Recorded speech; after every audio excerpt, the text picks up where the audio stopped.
चलिए रुक करेंगे राजधानी भोपाल का, जहां से इस वक्त की बड़ी खबर मिल रही है। 20 आईपीएस अधिकारियों का तबादला हुआ है। 20 आईपीएस अधिकारी जिनके तबादले किए गए हैं, जिसमें धार और अशोक नगर के एसपी को बदला गया है। 7 रेंज के आईजी भी बदले गए हैं। बड़ी खबर आपको बता रहे हैं, 20 आईपीएस अधिकारी जिनका ट्रांसफर हुआ है। तो धार और अशोकनगर के एसपी को बदल दिया गया। 7 रेंज के आईजी बदले गए हैं। भोपाल से ये बड़ी खबर, 20 आईपीएस अफसरों के ट्रांसफर। 6 रेंज के डीआईजी को हटाया गया है। छतरपुर डीआईजी ललित शाक्यवार को हटाया गया है, तो बालाघाट डीआईजी मुकेश कुमार श्रीवास्तव को हटाया गया है।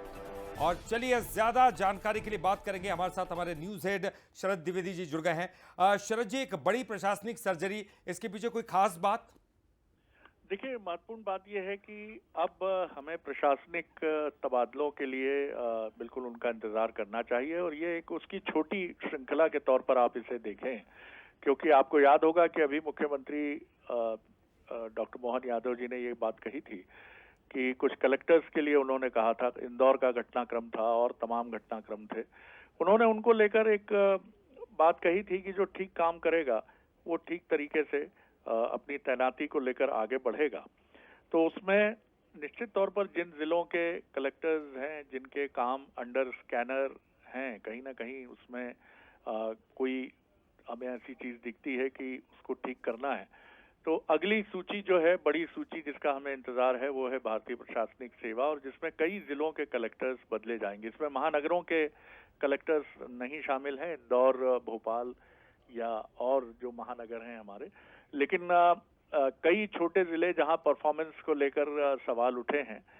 आधा दर्जन से जो जानकारी बंसल न्यूज के पास है, करीब आधा दर्जन से ज्यादा जिलों के कलेक्टर्स उससे प्रभावित होंगे। ये जो सूची है, इसमें कुछ जगह आप देख सकते हैं कि अभी मैं एकदम से त्वरित विश्लेषण उसका नहीं कर पाया, लेकिन कुछ जगह है जहां कुछ ऐसी बातें थी जिनसे मुख्यमंत्री प्रसन्न नहीं थे, वहां ये कार्रवाई हुई है। धार और अशोक नगर को इसी संदर्भ में देखा जा रहा है।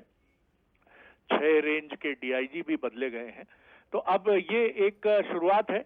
आगे अभी मुझे लगता है कि एक वरिष्ठ अधिकारियों की सूची, प्रशासनिक अधिकारियों की, और एक कलेक्टर लेवल की सूची और प्रतीक्षित है। जी चलिए, बहुत बहुत शुक्रिया शरद जी इस पूरी जानकारी के लिए और बातचीत करने के लिए। तो कुल मिलाकर ये कहा जाए, जिस तरह से शरद जी ने विश्लेषण किया है कि अभी और भी इस तरह के एक्शंस लिए जा सकते हैं। ये पहली सूची हम इसे मान सकते हैं। कारण ये है कि मुख्यमंत्री ने एक स्पष्ट संदेश दिया था ललित, कि जो अच्छा काम करेगा उसके लिए बहुत सारी चीजें हैं जो आगे सरकार सोचेगी, लेकिन अगर काम में कोताही बरती तो निश्चित तौर पर ऐसे एक्शन सरकार लेने से पीछे नहीं हटेगी। चलिए यहां रुकेंगे छोटे से ब्रेक के लिए, फौरन लौटेंगे।